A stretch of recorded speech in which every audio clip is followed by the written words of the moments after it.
Hey everybody, great to be learning with you again for another edition of Comcast as we continue our studies of Parshat Vayigash and take a look at the later portion of Perek Mem Daled.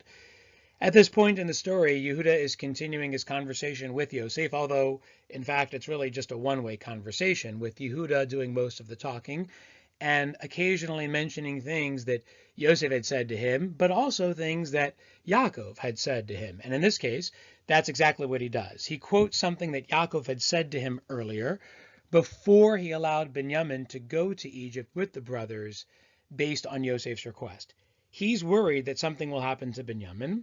Vikaraho ason, an accident will happen along the way, and as a result, v'horadatem et sevati b'ra sha'ula, you're going to bring me down to the grave in my old age, meaning Yaakov here is saying that I have a terrible feeling about this, and this is just going to be the end of me if something happens to Binyamin. Which does beg the question, why would the loss of Binyamin be so tragic for Yaakov? After all, he's already suffered a few losses in his life. He's had not the easiest life altogether. And what is it about this loss that would be the worst of all?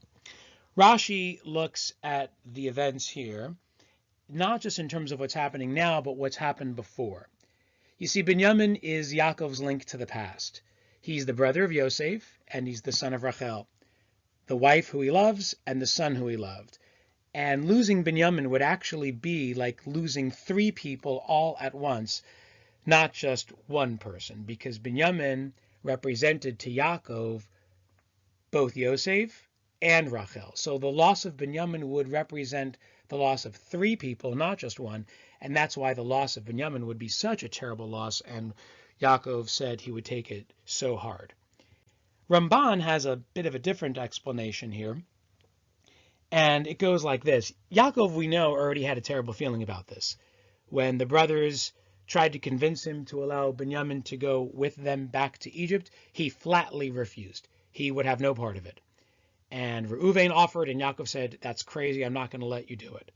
And then some time went by, and then Yehuda tried and managed to convince Yaakov to let Binyamin go, but Yaakov never really felt good about this choice or this situation. Now imagine that Binyamin doesn't come back, and that Yaakov's worst nightmares come true. That Binyamin is taken captive or harmed along the way, or something bad happens to him. That would be Yaakov's worst nightmare coming true, and Yaakov would almost kick himself for allowing this to happen, knowing that really this wasn't something he wanted from the first place, and then allowing it to happen nonetheless.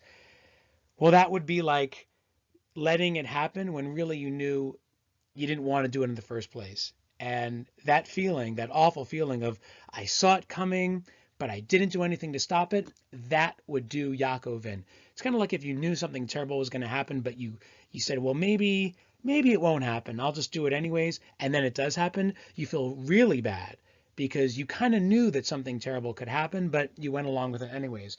That's kind of like what's going on inside Yaakov's mind right now. He was thinking to himself, gosh, I really shouldn't have let him go at all. I knew I should have never let him go to Egypt. And look, see, it happened. So we have two different understandings of this pasuk, v'horadatem et sevati b'ra sha'ula. Rashi says it would be so hard for Yaakov because it would be like losing three people, not just one. And Ramban says that Yaakov would feel especially terrible about it because he knew that this was going to happen. He had a sneaking feeling about it and really anyways went along with the plan against his best wishes. And see, look what happened. He knew better. He should never have let the brothers take Binyamin to Egypt. Two different understandings of one pasuk. Looking forward to continuing our conversations together now in class.